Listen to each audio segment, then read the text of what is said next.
ക്രിസ്തുയേശുവിൻ്റെ പരിശുദ്ധ നാമത്തിന് മഹത്വം ഉണ്ടാകുമാറാകട്ടെ. നമ്മൾ ദൈവത്തിൻ്റെ വചനത്തിൽ നിന്ന് മാനം എന്ന വിഷയത്തെക്കുറിച്ച് ചിന്തിച്ചുകൊണ്ടിരിക്കുകയാണ്. നമുക്കതിന് ഇന്നത്തെ ചിന്തയ്ക്ക് ആധാരമായിട്ട് 1 തെസ്സലോനിക്യ ലേഖനം 4-ാം അധ്യായത്തിൻ്റെ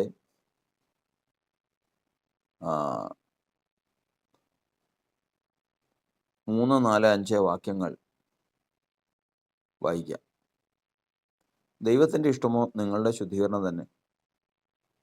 നിങ്ങൾ ദുർനടപ്പ് വിട്ടൊഴിഞ്ഞ് ഓരോരുത്തരും ദൈവത്തെ അറിയാത്ത ജാതികളെപ്പോലെ വികാരത്തിലല്ല, വിശുദ്ധീകരണത്തിലും മാനത്തിലും താന്താൻ്റെ പാത്രത്തെ നേടിക്കൊള്ളട്ടെ. ദൈവത്തിൻ്റെ വചനത്തിൽ നമ്മൾ വായിച്ചു കേൾക്കാനിടയായി തീർന്ന ഭാഗം, ഒരു മനുഷ്യൻ തൻ്റെ പാത്രത്തെ നേടുക എന്നുള്ളതാണ്. പാത്രം എന്ന് പറയുമ്പോൾ തൻ്റെ ഹൃദയമെന്ന് നമ്മൾ പൊതുവെ നമുക്ക് മനസ്സിലാക്കാം. അതിൻ്റെ വിശദീകരണം നമുക്ക് പിന്നീട് ചിന്തിക്കാം. താന്താൻ്റെ പാത്രത്തെ നേടുക, അതെങ്ങനെ സാധിക്കും എന്നുള്ളതാണ്. അവിടെ വരുന്ന ഒന്നാമത്തെ ചോദ്യം, നമുക്ക് ഒരു പാത്രമുണ്ട്, ഈ പാത്രം നമ്മുടെ കയ്യിലല്ലേ? നമ്മുടെ കയ്യിൽ അല്ലേ എന്നുള്ള ചോദ്യമാണ് ഏറ്റവും ആദ്യം വരുന്നത്. അതിന് ഉത്തരം പറയുന്നത് അല്ല. ഒരു മനുഷ്യൻ്റെ അല്ലെങ്കിൽ മനുഷ്യൻ എന്ന പാത്രം അവൻ്റെ സ്വന്തം കൈവശമല്ല. അതെന്തുകൊണ്ട്? അവൻ്റെ ജീവിതത്തിൽ ഇപ്പോൾ എൻ്റെ കയ്യിലൊരു പാത്രം ഉണ്ടെങ്കിൽ ആ പാത്രം കൊണ്ട് അത് എൻ്റെ കൈവശമാകുന്നുവെങ്കിൽ, എൻ്റെ സ്വന്തമാകുന്നുവെങ്കിൽ അതുകൊണ്ട് എനിക്ക് ഉപയോഗിക്കാൻ കഴിയണം. ഇത് അങ്ങനെ കഴിയുന്നില്ല. ഈ ലോകത്തിൽ ജീവിക്കുന്ന ആർക്കെങ്കിലും നന്മ മാത്രം ചെയ്ത് ജീവിക്കാൻ പറ്റുമോ? സാധിക്കില്ല. റോമാലേഖനം 7-ാം അധ്യായത്തിൽ എഴുതിയിരിക്കുന്നത് പോലെ, ഞാൻ ഇച്ഛിക്കാത്ത തിന്മ എത്ര ചെയ്യുന്നത്, എൻ്റെ ശരീരത്തിൽ വ്യാപരിക്കുന്ന പാപം എന്നെ ദോഷത്തിന് ബദ്ധനാക്കി കളയും. അപ്പോൾ ആരോ എന്നെ നിയന്ത്രിക്കുന്നുണ്ട്. ഈ പാത്രത്തിൽ ഞാൻ ജീവിക്കുന്നുവെങ്കിലും, ഈ പാത്രമായിട്ട് ഞാൻ ഇരിക്കുന്നുവെങ്കിലും, എന്നെ നിയന്ത്രിക്കുന്ന ഏതോ ഒരു ശക്തി ഉണ്ട്. അതിനോട് എതിർത്ത് നിൽക്കാനോ അതിനെ കീഴടക്കാനോ എനിക്ക് സാധിക്കുന്നതുമല്ല. അങ്ങനെ സാധിക്കുമായിരുന്നെങ്കിൽ ഞാൻ എൻ്റെ ഇഷ്ടം ചെയ്യുമായിരുന്നു. ഇത് ഏറ്റവും നന്നായിട്ട് സംസാരിക്കാൻ ആഗ്രഹിക്കും, ഏറ്റവും നന്നായിട്ട് ജീവിക്കാൻ ആഗ്രഹിക്കുന്നു, എല്ലാവർക്കും ഉപകാരിയായിട്ട് ജീവിക്കാൻ ആഗ്രഹിക്കുന്നു, ഏറ്റവും നല്ല നിലയിൽ ജീവിക്കാൻ ആഗ്രഹിക്കുന്നു. പക്ഷേ ആഗ്രഹിച്ചത് എന്ത്, ജീവിക്കുന്നത് എവിടെ? എല്ലാം ഒത്തു നോക്കുമ്പോൾ ഈ ജീവിതം എന്ന് പറയുന്നത് വ്യർത്ഥമായി പോകുന്ന, അല്ലെങ്കിൽ പാഴായി പോകുന്ന ലക്ഷ്യവും ആ ലക്ഷ്യത്തിന് വേണ്ടിയിട്ടുള്ള പ്രയത്നവുമാണ്. അതായത് എൻ്റെ ജീവിതം പ്രായമാകുമ്പോഴേക്കും ഞാനൊരവസ്ഥയിൽ എത്തിച്ചേരും. എന്തായിരുന്നു ആകത്തുക? ഞാൻ വളരെ ഒരു മാന്യനായിട്ട് ജീവിക്കണമെന്ന് ആഗ്രഹിച്ചു, സമൂഹത്തിൽ എല്ലാവർക്കും നല്ലവനായിട്ട് ജീവിക്കണമെന്ന് ആഗ്രഹിച്ചു. അങ്ങനെ ഒരുപാട് കഷ്ടപ്പെട്ട് എൻ്റെ ജീവിതം നയിക്കാനിടയായി തീർന്നു. പക്ഷെ സംഭവിച്ചത്, ഞാൻ സമൂഹത്തിലൊരു ദ്രോഹിയായിട്ട് തീർന്നു. അതെന്തുകൊണ്ട് അങ്ങനെ സംഭവിച്ചു? അതിന് വിശുദ്ധ വേദവസ്തം പറയുന്നത്, മനുഷ്യർക്ക് സ്വയമേ തൻ്റെ കാലടികളെയോ തൻ്റെ ജീവിതത്തെയോ നേരെയാക്കുവാൻ സാധിക്കുകയില്ല.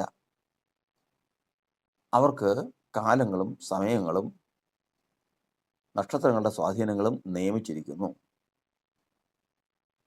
അവർ ജനിക്കുന്ന ജന്മനക്ഷത്രങ്ങളും ആകാശത്തിലെ അധികാരത്തിൻ്റെ സ്വാധീനവും അവരെ വിവിധ സ്വഭാവക്കാരും വിവിധ അനുഭവക്കാരുമാക്കി തീർക്കുന്നു.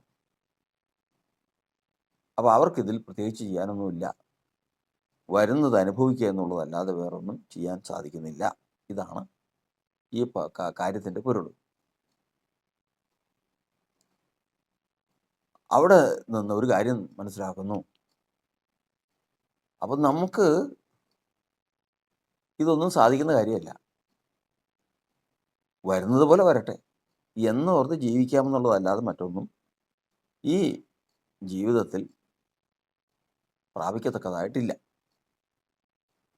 എന്നാൽ ഇവിടെ മനുഷ്യന് പ്രത്യാശ നൽകുന്നൊരു വാക്ക് പറഞ്ഞിരിക്കുക. അത് പ്രധാനമായിട്ടും 3 ഭാഗമായിട്ട് തിരിച്ചാണ് ആ വചനം നമ്മൾ ചിന്തിക്കേണ്ടത്. ദൈവം എന്നൊരാളുണ്ട്. ആ ദൈവത്തിൻ്റെ ഉദ്ദേശം എന്ന് പറയുന്നത്, ദൈവത്തിൻ്റെ ഏറ്റവും വലിയ ആഗ്രഹം എന്ന് പറയുന്നത് നിങ്ങളുടെ ശുദ്ധീകരണമാണ്. അത് നമ്മൾ ആദ്യം പറഞ്ഞതിനെക്കുറിച്ച് വയ്ക്കുന്നു. ശുദ്ധീകരണം ഏതിൻ്റെ? പാത്രത്തിൻ്റെ ശുദ്ധീകരണം. മനുഷ്യനെന്ന് പറഞ്ഞത് ഒരു പാത്രമാണ്. സങ്കീർത്തനത്തിൽ നമ്മൾ വായിക്കുന്ന പോലെ ഞാൻ ഒരു ഉടഞ്ഞ പാത്രം പോലെ ആയിരിക്കുന്നു. അപ്പോൾ ഈ പാത്രത്തെ ആണ് കർത്താവ് ഉദ്ദേശിക്കുന്നത്. ഈ പാത്രം വിശുദ്ധമായിരിക്കണം. ദൈവത്തിൻ്റെ ഇഷ്ടമോ നിങ്ങളുടെ ശുദ്ധീകരണമാണ്. അതുകൊണ്ട് കർത്താവ് എന്താണ് ഉദ്ദേശിക്കുന്നത്? ശുദ്ധീകരണം വന്നാൽ സംഭവിക്കുന്ന കാര്യങ്ങളാണ് പിന്നെ അടുത്തെഴുതിയിരിക്കുന്നത്. ദൈവത്തെ അറിയാത്ത ജാതികളെ പോലെ കാമവികാരങ്ങളിലല്ല ലോകത്തിൽ ജീവിക്കുന്ന എല്ലാ മനുഷ്യവംശത്തിനും അവരുടെ ചിന്താഗതികളും ജീവിത ലക്ഷ്യങ്ങളും അവരുടെ സന്തോഷ സമൃദ്ധിയും എല്ലാം ചെന്ന് നിൽക്കുന്നത് ഈ ഒരു കാര്യത്തിലാണ്. ദുഷ്കാമം, സ്ത്രീ പുരുഷ സംയോഗം, അത് ദൈവീകമല്ലാത്ത അവസ്ഥയിൽ. ഇപ്പം ലോകത്തിൽ കാണുന്ന എല്ലാവരും ദൈവികമായിട്ടോ ദൈവികമല്ലാത്തതോ ഒന്നും നമ്മൾ ഇപ്പോൾ ചിന്തിക്കേണ്ട. എന്തായിരുന്നാലും എല്ലാ മനുഷ്യരും അതിൻ്റെ ആഴത്തെക്കുറിച്ച് അറിയണമെങ്കിൽ നമ്മൾ ഒരു മനുഷ്യൻ ഒരു കഥ എഴുതിയെന്നിരിക്കട്ടെ, ഒരു കഥ ആ കഥയെ എഴുതിയാലും ആ കഥയുടെ സമ്മറി എടുത്താൽ അറിയാം ഏതെങ്കിലും ഒരു സ്ത്രീയും പുരുഷനും തമ്മിലുള്ള ഒരു സ്നേഹത്തിൻ്റെയോ പ്രേമത്തിൻ്റെയോ ഒരു കഥയാണ്. ഒരിക്കലും അത് ദൈവത്തിൽ നിന്ന് വരികയില്ല. അതും ആ ദൈവത്തിൻ്റെ വചനം പറയുന്നു. എങ്ങനെ വരില്ല? സ്നേഹം വരില്ലെന്നല്ല, കൊതി, പ്രേമം, ഇങ്ങനെയുള്ള കാര്യങ്ങളൊന്നും, മോഹം, ഇതൊന്നും ദൈവം ചെയ്യുന്നതല്ല. പിന്നെ ഇത് ആര് ചെയ്യുന്നതാ? ഇത് മലിനപ്പെട്ട പാത്രത്തിൽ കൂടി ശത്രു പ്രവർത്തിക്കുന്നതാണ്. മലിനപ്പെട്ട പാത്രം എന്ന് പറയുന്നത് ഏതാ? ദൈവം മനുഷ്യനെ ഈ ഭൂമിയിൽ സൃഷ്ടിച്ചാക്കി അവനനുസരിക്കാൻ ചില കാര്യങ്ങളും ദൈവം പറഞ്ഞു കൊടുത്തിരുന്നു. എന്നാൽ അവൻ അനുസരിക്കാതെ ദൈവത്തെ അവിശ്വസിച്ചും ദൈവത്തിൻ്റെ കൽപ്പന നിഷേധിച്ചും ശത്രുവിൻ്റെ വചനത്തെ കേട്ടനുസരിച്ച് ശത്രുവിന് ഹൃദയത്തിൽ ഇടം കൊടുത്ത് പാത്രം മലിനപ്പെട്ടു പോയതാണ്.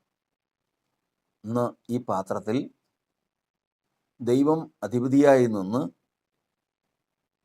ദൈവിക ചിന്തകളാലും ദൈവിക വാക്കുകളാലും നിരൂപണങ്ങളാലും തീരുമാനങ്ങളാലും നിറഞ്ഞിരിക്കേണ്ട ഹൃദയം എന്ന ഈ പാത്രങ്ങൾ ഇന്ന് ദൈവത്തിന് ഹിതമല്ലാത്ത കാര്യങ്ങളെ കൊണ്ട് നിറഞ്ഞിരിക്കുന്ന കാലഘട്ടമാണ്.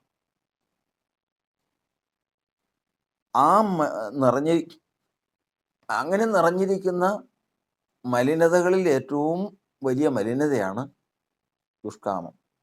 അതായത് ജഡമോഹങ്ങൾ, സ്ത്രീ പുരുഷ സംയോഗത്തിലുണ്ടാകുന്ന ജഡീക സന്തോഷങ്ങൾക്ക് വേണ്ടിയിട്ടുള്ള ചിന്ത, വിചാരം, വാക്ക്, പ്രവൃത്തി. മനുഷ്യന് മുഴുവൻ അതാണല്ലോ. എത്ര പ്രൗഢമായ എഴുത്തുകാരും ബുദ്ധിജീവികൾ എന്ന് പറയുന്നത് എഴുതാനും എഴുതി വരുമ്പോഴത്തേക്കും അത് ഇതിലേ അവസാനിക്കുള്ളൂ. ഏത് ശ്രേഷ്ഠനായാലും. അതാ കർത്താവിൻ്റെ വചനം പറയുന്നത്, ഈ ലോകത്തിൻ്റെ ജ്ഞാനം ദൈവം ഭോഷത്വമാക്കിയില്ലയോ? ഈ ലോകത്തിൻ്റെ ജ്ഞാനികൾ എന്ന് പറയുന്നവരുടെ ആ എഴുത്തും അവരുടെ ആശയമൊക്കെ ഒന്ന് വായിക്കണം. അപ്പോഴറിയാം കാര്യങ്ങൾ എന്താണ്.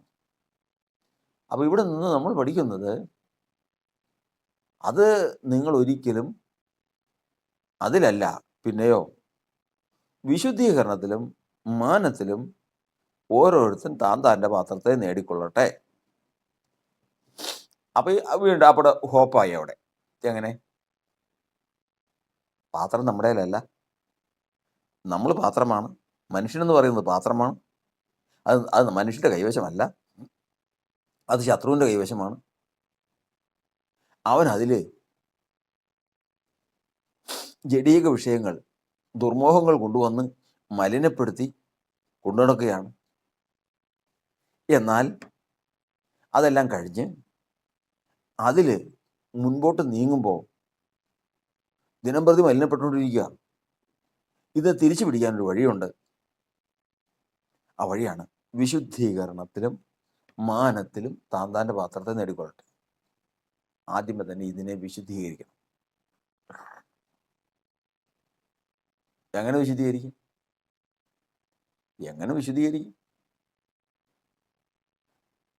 അതിനുള്ള ചോദ്യം എന്ന് പറയുന്നത്, എങ്ങനെ അശുദ്ധി വന്നു? എങ്ങനെയാ അശുദ്ധി വന്നത്? അനുസരണക്കേടിൽ. ആദിപിതാവായ ആദാമും ഹവ്വയും ദൈവം കൽപ്പിച്ചിരുന്ന കൽപ്പനയെ ധിക്കരിച്ചപ്പോഴാണ് അശുദ്ധി വന്ന്. അപ്പം ഇനി എന്ത് ചെയ്യണം? അതിൽ നിന്ന് രക്ഷപ്പെടാൻ ഒറ്റ വഴിയേ ഉള്ളൂ, അനുസരിക്കണം.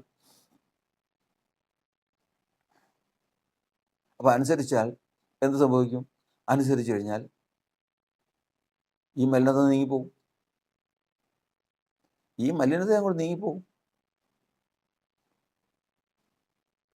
മലിനത നീങ്ങിപ്പോയി കഴിഞ്ഞാൽ പ്രത്യേകത എന്താണെന്ന് പറയും? കഴുകി വെച്ച പാത്രം,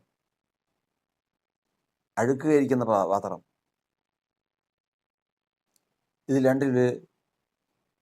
ഈ രണ്ട് പാത്രങ്ങളിൽ ഒരു യജമാനൻ വീട്ടിൽ ചോറുണ്ണാൻ വന്നിരിക്കുക.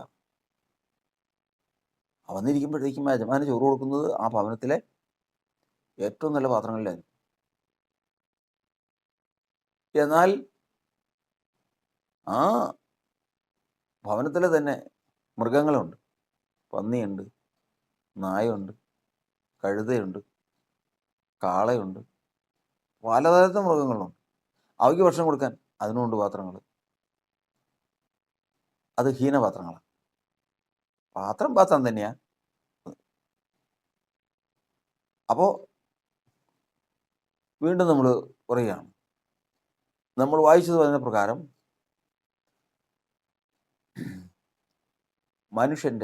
മനുഷ്യൻ എന്നുള്ള പാത്രം അവൻ്റെ കൈവശമല്ല. അവൻ മലിനപ്പെട്ടിരിക്കുന്നു.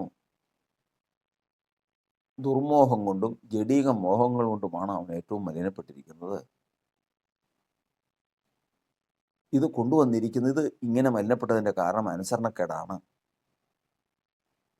ദൈവത്തിൻ്റെ ഇഷ്ടം ഈ മാലിന്യം നീക്കി ശുദ്ധീകരണം പ്രാപിക്കുക എന്നുള്ളതാണ്. അതുകൊണ്ട് ദൈവത്തെ അനുസരിച്ച് ഈ മാലിന്യം നീക്കിക്കളഞ്ഞ് ഈ പാത്രങ്ങളെ ശുദ്ധീകരിക്കണം. ഈ പാത്രങ്ങളെ ശുദ്ധീകരിച്ച് അഴുക്ക് നീക്കിക്കളഞ്ഞാൽ ഉടമസ്ഥന് ഉപയോഗ്യ പാത്രമായി തീരും. അന്നേരം ഈ പാത്രത്തെ ഉടമസ്ഥൻ വന്ന് ശ്രേഷ്ഠമായിട്ടുള്ള കാര്യങ്ങൾക്ക് വേണ്ടി ഉപയോഗിക്കും. അങ്ങനെ ഉപയോഗിച്ചു കഴിഞ്ഞാൽ ഈ പാത്രം മനുഷ്യന് സ്വന്തമായി. ഇങ്ങനെ വിശുദ്ധീകരണത്തിലും മാനത്തിലും പാത്രങ്ങളെ നേടിയവരാണ് ദൈവത്തിന് മുമ്പാകെ, ദൈവത്തിൻ്റെ സന്നിധിയിലേക്ക് ചേരുന്നത്. അതായത് ഒരു മനുഷ്യൻ ലോകത്തിലെ ജീവിതം പൂർത്തിയാക്കി ദൈവത്തിന് മുമ്പാകെ ശ്രേഷ്ഠനായിട്ട് ദൈവത്തിങ്കിലേക്ക് ചേരണമെങ്കിൽ അവൻ പ്രാപിച്ചിരിക്കേണ്ട 3 പൂർണ്ണതയുണ്ട്, 3 തികവുണ്ട്. ആ തികവാണ് ഒന്ന് ആയുസ് തികയണം. ഞാൻ നിന്റെ ആയുഷ്കാലം പൂർത്തിയാക്കുമെന്ന് ഇസ്രായേൽ ജനത്തെ കർത്താവ് മിസ്രൈമിൽ നിന്ന് വിളിച്ചു കൊണ്ടുപോകുമ്പോൾ പറഞ്ഞതാണ്. ഞാൻ നിന്നെ സൗഖ്യമാക്കുന്ന യഹോവയാകുന്നു, ഞാൻ നിന്റെ ആയുഷ്കാലം പൂർത്തിയാക്കും. രണ്ടാമത് തികയേണ്ടത് ധനം തികയണം. എങ്ങനെയെങ്കിലും കുറെ പണം സമ്പാദിക്കണം എന്നുള്ളതല്ല. പിന്നെയോ, മനുഷ്യൻ ലോകത്തിൽ ജീവിക്കുമ്പോൾ തന്നെ അവനോടൊപ്പം സഞ്ചരിച്ചു കൊണ്ടിരിക്കുന്ന ധനമുണ്ട്.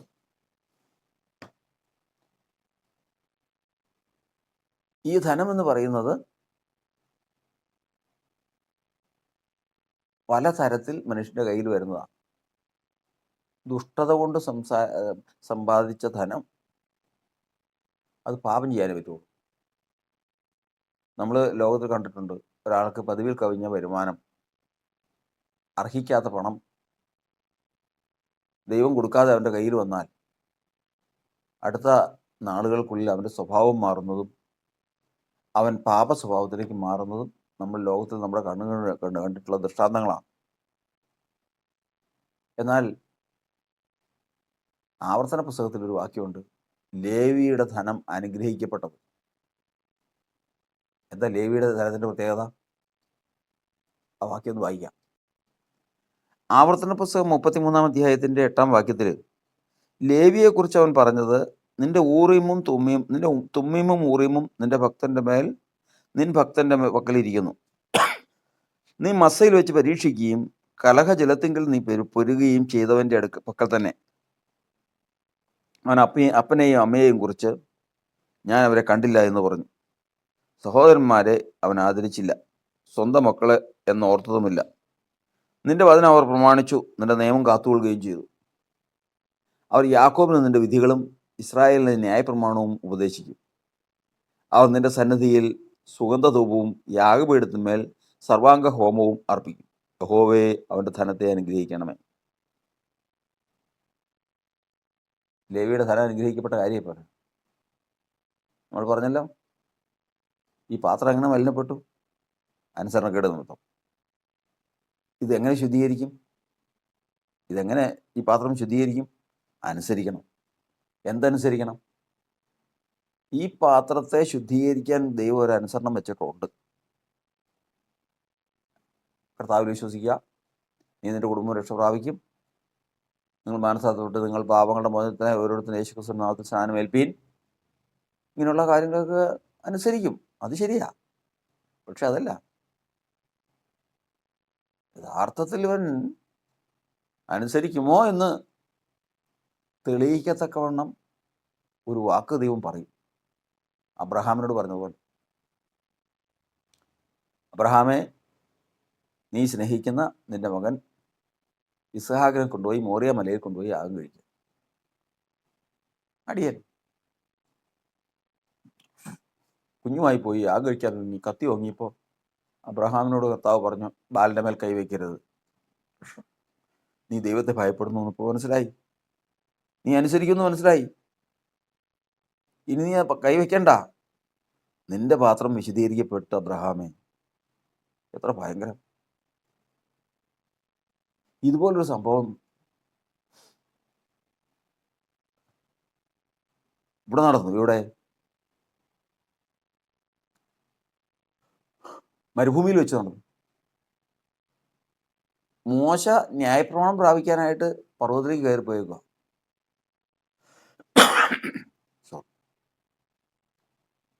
മോശയെ കാണുന്നില്ല. അങ്ങനെ ഒന്ന് നോക്കിയിരുന്നിട്ട് കുറെ നേരമായിട്ട് ദിവസങ്ങളായിട്ട് കാണുന്നില്ല. അവരെല്ലാവരും കൂടി ഞങ്ങൾക്ക് മുമ്പായിട്ട് പോകുവാൻ ഒരു ദേവനെ ഉണ്ടാക്കി തരണം എന്ന് അഹരോനോട് പറഞ്ഞു. അഹരോൻ പാവം പേടിച്ചു. അവസാനം ഒരു കാളക്കുട്ടിയെ ഉണ്ടാക്കി അതിൻ്റെ മുമ്പിൽ നൃത്തം ചെയ്തു. മോശ പർവ്വതത്തിൽ നിന്ന് ഇറങ്ങുമ്പോൾ കണ്ട കാഴ്ച, 40 രാവും 40 പകലും കർത്താവിൻ്റെ മുമ്പാകെ വീണ് കിടന്ന് പ്രാപിച്ച ന്യായപ്രമാണം, എഴുതിയ കൽപ്പലക, മഹാനിധി കിട്ടിയതുപോലെ ഇസ്രായേലിന് ദൈവം സ്വന്തമായതും ദൈവത്തിന് വിശുദ്ധമായ ജാതിയായി തീർന്നതുമായ ആ പ്രമാണവുമായി മോശ പർവ്വതത്തിൽ നിന്ന് ഇറങ്ങി വരുമ്പോൾ ഈ കാഴ്ച കണ്ടു. മോശ പറഞ്ഞു, യഹോവയുടെ പക്ഷത്തുള്ളവൻ മാറി നിൽക്കട്ടെ. കർത്താവിൻ്റെ പക്ഷത്തുള്ളവൻ ഇങ്ങോട്ട് മാറി നിൽക്കാം. എന്താ സംഭവം എന്നറിയില്ല, കാര്യം ഗൗരവമാണ്. മാറി നിന്നു. ലേവ്യ ഗോത്രം മാറി നിന്നു. ഓരോരുത്തരും വാളരിക്കി കെട്ടിക്കളം പറഞ്ഞു. ശുശ്രൂഷ ചെയ്യാൻ പോവാ. വാളരിക്കി കെട്ടിക്കണം. വാളരിക്കി കെട്ടി ഓരോരുത്തൻ ആ കൂടാരത്തിലേക്ക് ഒന്ന് കയറിക്കൊള്ളാൻ പറഞ്ഞു. ആരൊക്കെ കാളക്കുട്ടിയെ ഇവിടെ മുമ്പിൽ തുള്ളി ആരാധിച്ച് ഈ ഇത്രയും വലിയ ദുഷ്ടത ചെയ്തുകൊണ്ടോ അവനെയൊക്കെ തട്ടിയേക്കാൻ പറഞ്ഞു. കൊന്നുകളയാൻ പറഞ്ഞു. ലേവി അകത്ത് കിടന്നപ്പോ ഇവര് തീരുമാനത്തോടുകൂടി ആരായാലും വേണ്ടില്ല അകത്ത് ചെന്നപ്പോ കണ്ടതാരെയെന്നറിയോ? സ്വന്തപ്പെട്ടവരെയാ. ഒരു സ്ഥലത്ത് കയറിയപ്പോ ഒരുത്തൻ വാളുമായിട്ട് അകത്ത് കയറിയപ്പോ മോശയുടെ കൽപ്പനപ്രകാരം അകത്ത് ചെന്നപ്പോ പെട്ടെന്ന് നോക്കിയപ്പോ അപ്പനാ. മോനെ, എന്തായി ചെയ്യണേ? അപ്പൻ കാളക്കുട്ടിയുടെ മുമ്പിൽ ആരാധിച്ച് സന്തോഷമായിട്ട് വന്ന് കിടക്കുക. മോന്റെ മുഖത്തെ ഭാവമാറ്റം കണ്ട് അപ്പൻ പേടിച്ചു പോയി. വെട്ടി സ്വന്തം അപ്പനെ. അപ്പുറത്ത് നോക്കിയപ്പോ തുള്ളി അമ്മ വന്ന് കിടപ്പുണ്ട്. വെട്ടി അമ്മയെ. വേറൊരുത്തൻ കയറി സ്വന്തം സഹോദരനെ, ഭാര്യയെ, ഭർത്താവിനെ, കുഞ്ഞുങ്ങളെ താക്കർത്ത് കളഞ്ഞു, കൊന്നു കളഞ്ഞു. പുറത്തേക്ക് ഇറങ്ങി. ഇത്രയും വലിയ രക്തപാതകം ആരെയാ കൊന്നതെന്നറിയാമോ? അന്യനെയല്ല, സ്വന്തപ്പെട്ടവരെ തന്നെ. അവരോട് ചോദിച്ചു, നിങ്ങൾ എന്തായി ചെയ്തേ? അവർ പറഞ്ഞ വാക്കാണ്. അവൻ അപ്പനെയും അമ്മയെയും കുറിച്ച് ഞാൻ അവരെ കണ്ടില്ല എന്ന് പറഞ്ഞു. സഹോദരന്മാരെ അവൻ ആദരിച്ചില്ല, സ്വന്തം മക്കളെന്ന് ഓർത്തതുമില്ല. നിന്റെ വചനം അവർ പ്രമാണിച്ചു, നിന്റെ നിയമം കാത്തുകൊള്ളുകയും ചെയ്തു. എടാ, നീ ചെന്ന് കൊന്നു കളഞ്ഞത് നിന്റെ സ്വന്തം സഹോദരനെയല്ലേ? അതെനിക്കറിയാൻ പാടില്ല. എന്നോട് കർത്താവ് പറഞ്ഞത്, മോശ മുഖാന്തരം അരുളി ചെയ്തത്, കൂടാരത്തിൽ കയറി വിഗ്രഹത്തെ ആരാധിച്ചവനെ കൊല്ലാനാണ്. ഞാൻ ചെന്ന് നോക്കിയപ്പോൾ വിഗ്രഹത്തെ ആരാധിച്ച് അതിൻ്റെ മുമ്പിൽ ഉത്സവം ആചരിച്ച് ഒരുത്തൻ വന്ന് കിടക്കുക. അവനെ കൊന്നു. അവനെൻ്റെ സഹോദരനായിരിക്കാം, അപ്പനായിരിക്കാം, അമ്മയായിരിക്കാം, മക്കളായിരിക്കാം, എനിക്കത് വിഷയമല്ല. എന്ത് ചെയ്യുന്നറിയാവോ? ദൈവം മോശയോട് പറഞ്ഞു, കൊടുക്കാൻ പറഞ്ഞ അവന് കൊടുക്കാൻ പറഞ്ഞ്. എന്താ? ഊറീമും തുമ്മീമും, അതായത് സത്യവും വെളിപ്പാടും പുരോഹിത ശുശ്രൂഷയിൽ ഏറ്റവും ശ്രേഷ്ഠമായ ഒരു ഭാഗമാണ്. ഊറീമും തുമ്മീമും അവന് കൊടുത്തേക്കാൻ പറഞ്ഞു. കാരണം ആദ്യം നമ്മൾ പറഞ്ഞതുപോലെ അനുസരണക്കേട് നിമിത്തം മലിനമായത് ലേവി അനുസരിച്ച് ശുദ്ധീകരിക്കപ്പെട്ടിരിക്കുന്നു. അവന് ശുശ്രൂഷ കൊടുത്ത് നിർത്താവും. ഇനി അവൻ ചെയ്യാൻ പോകുന്നതും എന്താണെന്നറിയാവോ? മാനപാത്രങ്ങളുടെ ശുശ്രൂഷയാണ്. മാനപാത്രങ്ങളുടെ ശുശ്രൂഷ. അത്ര വലിയൊരു ശുശ്രൂഷ ചെയ്തവനാണ് ലേവി. അവനെക്കുറിച്ചാണ് വചനം പറയുന്നത്, യഹോവേ അവൻ്റെ ധനത്തെ അനുഗ്രഹിക്കണമേ. അവൻ്റെ ധനത്തെ അനുഗ്രഹിക്കണം. അവൻ്റെ ധനം അനുഗ്രഹിക്കപ്പെടണം. നമ്മൾ പറഞ്ഞല്ലോ, ഒരു മനുഷ്യൻ ഈ ഭൂമിയിൽ ജനിച്ചാൽ അവൻ ഇവിടെ നിന്ന് പോകുമ്പോൾ 3 പൂർത്തീകരണം വേണം. ഏതൊക്കെയാ? ആ ഭാഗം ഒന്ന് വായിക്കാം. 1 ദിനവൃത്താന്തം 29-ാം അധ്യായത്തിൻ്റെ 28-ാം വാക്യം. അവൻ നന്നാ വയസ്സ് ചെന്നവനും ആയുസ്സും ധനവും മാനവും തികഞ്ഞവനായി മരിച്ചു. അവൻ്റെ മകനായ ശലോമോൻ അവന് പകരം രാജാവായി. അവൻ നന്നാ വയസ്സ് ചെന്നവനും ആയുസ്സും ധനവും മാനവും തികഞ്ഞവനായി മരിച്ചു. 3 തികവ് വേണമെന്നുള്ള: ആയുസ് തികയണം, ധനം തികയണം, മാനം തികയണം. ഈ 3 കാര്യങ്ങൾ തികയണം. ഇവിടെ കർത്താവിൻ്റെ വചനം പറയുന്നത് ഇത് 3 കാര്യം നേടിക്കഴിഞ്ഞാൽ, ഈ 3 കാര്യങ്ങൾ പൂർത്തിയാക്കി കഴിഞ്ഞാൽ ആ പാത്രം അവൻ നേടി. എൻ്റെ പാത്രം എൻ്റെ കൈവശമാണെന്ന് പറയാം, അല്ലാത്തവർക്കാർക്കും പറ്റില്ല.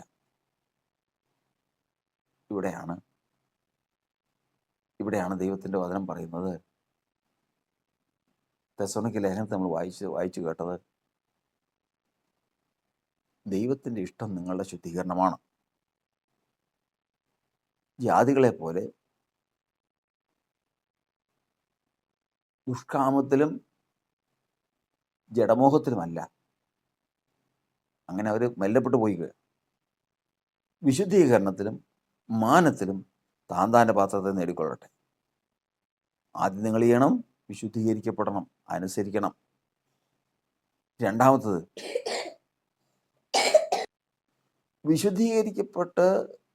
അനുസരിച്ച് വിശുദ്ധീകരിക്കപ്പെട്ടാൽ ആ പാത്രത്തെ ദൈവം ശ്രേഷ്ഠമായ കാര്യങ്ങൾക്ക് ഉപയോഗിക്കും. അങ്ങനെ ആ മനുഷ്യൻ പാത്രത്തെ നേടിയവനായി ഇവിടുന്ന് പോകും. അല്ലാത്തതൊക്കെയും സ്വന്തം പാപത്തിൽ മരിക്കുന്നവർ, മാലിന്യ നിമിത്തം ന്യായവിധിയിലകപ്പെട്ടു പോയവർ, ഇങ്ങനെ ലോകത്തു നിന്ന് അനേവധി ആളുകൾ പുറപ്പെട്ടു പോകുമ്പോൾ ദൈവത്തിൻ്റെ വചനം തൻ്റെ ജനത്തെ പഠിപ്പിക്കുന്നത് പ്രകാരമാണ്. 2 തീമോഥെയോസിൻ്റെ ലേഖനം 2-ാം അധ്യായത്തിൻ്റെ 20-ാം വാക്യത്തിൽ, ഒരു വലിയ വീട്ടിൽ പൊന്നും വെള്ളിയും കൊണ്ടുള്ള സാമാനങ്ങൾ മാത്രമല്ല, മരവും മണ്ണും കൊണ്ടുള്ളവയുമുണ്ട്. ചിലത് മാന്യകാര്യത്തിനും ചിലത് ഹീനകാര്യത്തിനും ഉപയോഗിക്കുന്നു. ഇവയെ വിട്ടകന്ന് തന്നെത്താൻ വെടിപ്പാക്കുന്നവൻ വിശുദ്ധവും ഉടമസ്ഥ ഉപയോഗവുമായി നല്ല വേലയ്ക്കൊക്കെയും ഒരുങ്ങിയിരിക്കുന്ന മാനപാത്രമായിരിക്കും. ഇവയെ വിട്ടകന്നു. ഏതെ? ആ ഏവയാണ് വിടണ്ടെന്നുള്ളത് അതിൻ്റെ 19-ാം വാക്യത്തിൽ എഴുതിയിട്ടുണ്ട്. കർത്താവ് തനിക്കുള്ളവരെ അറിയുന്നുവെന്നും കർത്താവിൻ്റെ നാമം ഉച്ചരിക്കുന്നവനെല്ലാം അനീതിയും വിട്ടകന്നുകൊള്ളട്ടെ എന്നും ആവുന്നു അതിന് മുദ്ര. കർത്താവിൻ്റെ നാമം ഉച്ചരിച്ച്, അതായത് കർത്താവിൻ്റെ നാമം ഉച്ചരിക്കുന്നവൻ അനീതി വിട്ടകന്ന് നാമം ഉച്ചരിച്ചു കഴിഞ്ഞാൽ അവൻ തന്നെ വിശുദ്ധനായിക്കൊണ്ടിരിക്കുക. ഇവയെ വിട്ടകന്ന് തന്നെത്താൻ വെടിപ്പാക്കുന്നവൻ ദൈവത്തിൻ്റെ വചനമനുസരിച്ച് കർത്താവിൻ്റെ നാമത്തെ ഉച്ചരിച്ച് അനീതി വിട്ടകന്ന് ജീവിച്ചുകൊണ്ടിരിക്കുന്നവൻ, അവൻ പാത്രത്തെ വിശുദ്ധമാക്കിക്കൊണ്ടിരിക്കുക. പാത്രത്തെ വിശുദ്ധമാക്കിയാൽ പോരാ, പിന്നെയോ വിശുദ്ധമായെന്ന് ദൈവത്തിന് ബോധ്യം വന്ന് ദൈവത്തെ എടുത്ത് ഉപയോഗിക്കണം. അങ്ങനെ വരുമ്പോൾ അതൊരു വിശുദ്ധീകരണത്തിൻ്റെ പൂർത്തീകരണ ഘട്ടത്തിലെത്തുമ്പോൾ ദൈവം ആ പാത്രത്തെ എടുത്ത് മാന്യമായൊരു കാര്യത്തിന് ഉപയോഗിക്കും. അങ്ങനെ ദൈവത്തിൻ്റെ ഉപയോഗം കഴിഞ്ഞാൽ അവൻ 3 കാര്യങ്ങൾ പൂർത്തിയാകാനായി. എന്തൊക്കെ? അവൻ ആയുഷ് കാലം പൂർത്തിയാക്കിയവനായി, ദീർഘായുസ് കൊണ്ട് തൃപ്തി വന്നവനായി, ആയുസ് പൂർത്തിയായി. 2, ധനം പൂർത്തിയായി. 3-ാമത്തത്, മാനം പൂർത്തിയായി. അങ്ങനെ താന്താൻ്റെ പാത്രത്തെ നേടിയവരായിട്ട് ദൈവത്തിൻ്റെ അടുക്കിലേക്ക് പോയി. ദൈവത്തിൻ്റെ സന്നിധിയിൽ താന്താൻ്റെ പാത്രത്തെ നേടിയവർ ദൈവത്തിൽ നിന്ന് അവകാശം പ്രാപിപ്പാൻ ആത്മീക മണ്ഡലങ്ങളിൽ ശ്രേഷ്ഠതയിൽ ഇന്ന് തൻ്റെ കൂട്ടു സഹോദരങ്ങളെ കാത്തിരിക്കുന്ന അനുഭവമാണ്. നമ്മളും കൂടി ചെല്ലാൻ. എന്തിനു വേണ്ടിയിട്ട്? പാത്രങ്ങളെ നേടിയവർ അനുസരണത്തിൽ വിശുദ്ധീകരണം പ്രാപിച്ചവർ, ധനം പ്രാപിച്ചവർ, മാനം പൂർത്തീകരണം പ്രാപിച്ചവർ, ദൈവത്താൽ ഉപയോഗിക്കപ്പെട്ട പാത്രങ്ങൾ ദൈവത്തിൻ്റെ മുമ്പാകെ അനുഗ്രഹവും പ്രതിഫലവും അവകാശവും പ്രാപിപ്പാൻ ഒരുങ്ങിയിരിക്കുന്ന കാലഘട്ടമാണെന്ന് അറിഞ്ഞുകൊണ്ട് നമുക്കൊരൊറ്റ കാര്യം മാത്രമേ ഉള്ളൂ. ദൈവത്തിൻ്റെ ഇഷ്ടം എൻ്റെ ശുദ്ധീകരണമാണ്. വിശുദ്ധീകരണത്തിലും മാനത്തിലുമാണ് ഞാൻ എൻ്റെ പാത്രത്തെ നേടേണ്ടത്. ഇന്ന് ഈ പാത്രം എൻ്റെ കൈവശമല്ല. ഈ പാത്രം അനുനിമിഷം ദുഷ്ചിന്തയാലും ദുർവിചാരങ്ങളാലും ദുർവാക്കുകളാലും ദുഷ്പ്രവൃത്തികളാലും മലിനപ്പെട്ടുകൊണ്ടിരിക്കുന്ന ഈ ഘട്ടത്തിൽ നിന്ന് മാറ്റി കർത്താവ് ഇതിനെ വിശുദ്ധീകരിച്ച് ശ്രേഷ്ഠമായ കാര്യങ്ങൾക്ക് ഉപയോഗിച്ച് ഞാൻ ദൈവത്തിന് മുമ്പാകെ എൻ്റെ പാത്രം ശത്രുവിൻ്റെ കയ്യിൽ നിന്ന് തിരികെ പ്രാപിച്ചവനായി ദൈവത്തിൻ്റെ സ്ഥലത്തേക്ക് ചെല്ലുവാൻ ദൈവം എനിക്കിട വരുത്തുമെന്ന്. അതിനുവേണ്ടി നമുക്ക് പ്രാർത്ഥിക്കാൻ. ദൈവം നമ്മെ അനുഗ്രഹിക്കുമാറാം.